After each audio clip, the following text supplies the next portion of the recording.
eu queria que todos vocês conseguissem... Que eu não acho que é só soberba. Não, ok, não, concordo, mas assim, como é que existe a soberba, como é que pode existir soberba quando o São Paulo vem de 2 empates e uma derrota em casa pro Cuiabá?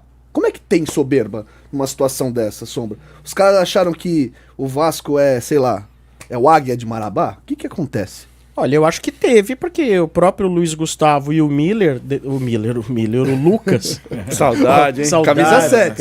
Dois. Ó, hoje foi uma grande lição para nós, só para ilustrar. Abrimos os olhos na questão da humildade, botar os pezinhos no chão, saber que somos todos seres humanos e que temos que fazer por merecer a vitória. Fecha aspas, Luiz Gustavo. Sim, e ele falou isso aí. Isso é uma crítica aos colegas. Isso é uma crítica aos colegas, né? Quando ele fala de humildade, o que ele está dizendo? Houve soberba. Então, assim, os próprios colegas veem a ele. Olha, tivemos uma soberba aqui, né? Lógico que tem uma outra parte que eu acho que é aquilo que já falou. Essa questão dos volantes, gente, ela é fundamental. O volante faz parte... Ninguém conta, mas eles fazem parte do sistema defensivo. Sim. E hoje... O segundo volante que às vezes a gente chama é o meia-direita de antigamente. Era o camisa 8 que encostava no 10. Sim. Né? Então, por exemplo, vou lembrar do São Paulo dos anos 80. Quantas vezes ali tinha o Almir lá de volante. Pô, mas e o Heriberto que voltava lá pra ajudar? Pro Renato poder encostar no Serginho. Né? Isso. E quando apertava, precisava de gol, aí punha o Everton no lugar do Heriberto. Já não marcava tanto quanto o Heriberto, às vezes... Exato. Às vezes desequilibrava um pouco. Então, assim, nosso segundo volante, o Alisson consegue fazer surpreendentemente, graças ao Dorival, achou esse posicionamento. Então hoje a gente tá uma posição muito fragilizada. Muito fragilizada. É aquela que te protege e aquela que te alimenta. Né? Total. E pra mim eu não sei, mas assim, sempre tive, desde criança, dizer, olha, a alma do time é o seu meio de campo. É sim, claro. Se a gente pegar friamente, e depois eu acho que eu entro nesse negócio da soberba do Luiz Gustavo, porque eu acho que é um ponto interessante, o São Paulo, depois da data FIFA, quando perde o Bobadilha, que vinha jogando ao lado do Alisson. Não vinha jogando bem, mas o time não se dividia em 2 blocos. Tinha 2 volantes. O São Paulo empata os 2 jogos com o Luiz Gustavo e Alisson, contra o Inter e contra o Corinthians. Contra o Inter não chutou uma bola no gol. E contra o Corinthians, os 2 gols muito propiciados por... O segundo gol, um erro do Luciano clamoroso. O primeiro gol, um vacilo ali de posicionamento que não era comum. E aí, as 2 derrotas vêm quando você não tem um dos 2. Contra o Cuiabá, jogou só o Alisson. Contra o... Entrou o Gustavo no final e erra clamorosamente no gol do Cuiabá. E aí, mas já sai o Alisson, né? E contra o Vasco só jogou o Luiz Gustavo.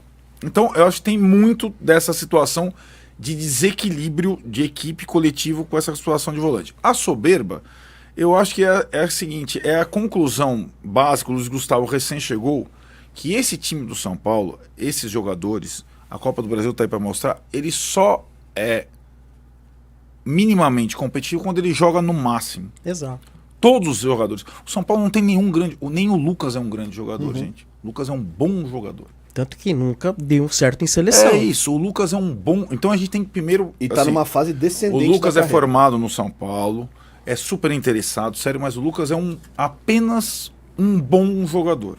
O Veiga é melhor que ele? Não é melhor que ele, mas o Palmeiras tem, primeiro, essa situação do limite sempre. No vestiário do Abel tá lá. Ele fala isso, Abel. Ou vocês jogam, ele pede, eu quero nota 7 todo mundo. É o que o Abel fala. Aqui não tem ninguém nota 10. Eu não quero ninguém nota 10. Eu quero todo mundo nota 7. Tanto que ele não lamenta quando sai o Hendrick e tal.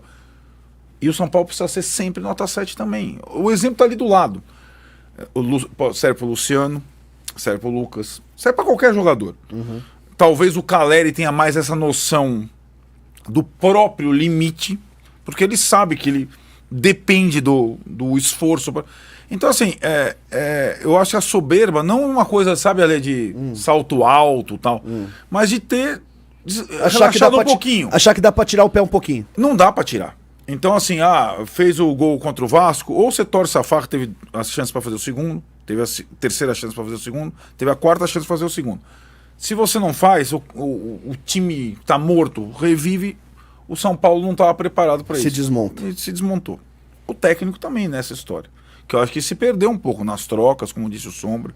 As trocas finais do segundo tempo do Vasco, lá quando o Michel Araújo vai jogar de lateral, tá, assim, o São Paulo perde o jogo, mas a goleada tá na conta do Sombra. Deixou o time uma bagunça. Né? Verdade. O Lucas, pra mim, é um jogador nota 7. É que o nível do futebol brasileiro desceu tanto que hoje até os rivais falam: o Lucas é demais.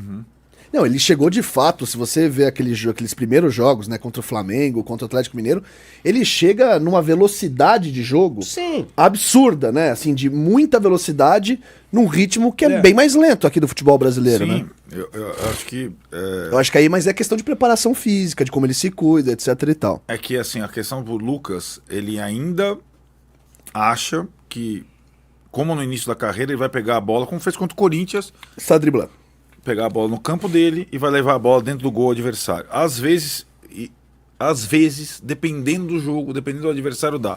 Ter sempre essa jogada como princípio, ainda mais com um cara que passou dos 30, não vai dar em nada, cara. É. Então todo mundo fala, o Lucas tem que ser 10, o Luciano atrapalha, o Lucas tem que... Agora, vamos lá. Pra ser 10, ele tem que jogar como 10. Não é uma arrancada por jogo. Né?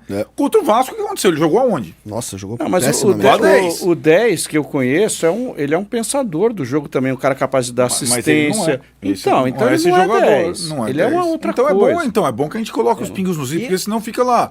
O Luciano. O Luciano também tem uma série de críticas, mas não é por conta do Luciano que o Lucas não joga bem. Então, certo? Porque Não, senão mas fica... essas verdades, Talvez ele mude de posição por conta do Luciano, jogue do lado. Mas eu acho que o jogo com o Vasco foi um tapa na cara, certo? O cara jogou na dele o tempo todo e jogou mal o tempo todo, o Lucas. Na minha ideia, eu acho que assim, o Lucas ele não pode ser um único homem de meio.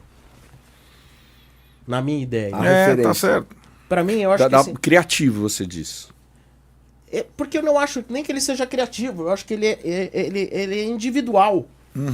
Mas ele também não tem com quem jogar. Sim. Ou, talvez imaginando um pouco melhor, Seria o Nestor esse cara? Vamos brincar de FIFA Manager agora, né? Que você tenha lá 2 homens espetados, o Caleri e o Luciano. Que eu acho que é uma dupla ideal ali, de segundo atacante. Que você tenha o Lucas ali, como aquele cara atrás desses, pra você ter jogadas como ele fez com o Caleri. Certo. Contra o Corinthians. Mas você veja, ali naquele lance contra o Corinthians, ele tabelou pra receber. Mas o Lucas não costuma tabelar com ninguém. Não. Ele vai Ele pra cima. Ele é muito de ir pra cima. E que você tenha por trás dele 3 jogadores que dê sustentação. Um primeiro volante, um meia esquerda e um meia direita. Então o Lucas, dentro de um losango, sendo o cara mais próximo dos atacantes, Perfeito. ok. Mas o Lucas com os pontas e ele lá no meio isolado, Não. ele vai sentir falta. E assim, joga naquele 4, 2, 3, 1. É o Lucas e o Caleri.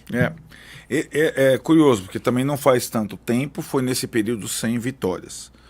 Mas o primeiro tempo, ou boa parte do jogo do São Paulo contra o Corinthians, teve isso que o Sombra está falando.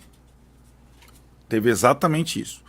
Teve Luiz Gustavo à frente da zaga, Alisson na direita, Nestor na esquerda, Lucas fechando o losango, Luciano e Caleri. E o São Paulo teve bons momentos. Teve. Esse foi qual jogo mesmo? Corinthians. Sim. Corinthians. O São Paulo teve erros defensivos que não vinha tendo, mas em termos de volume o São Paulo produziu. Depois o jogo mudou, começa substituições, mas teve esse desenho. Porque aí o Lucas não ficou nem na ponta, nem o Luciano ficou como 10, como falam. O Luciano jogou mais próximo do Caleri e teve diálogo. Foi uma tentativa para também dizer que assim, o São Paulo não estava tão distante de uma coisa melhor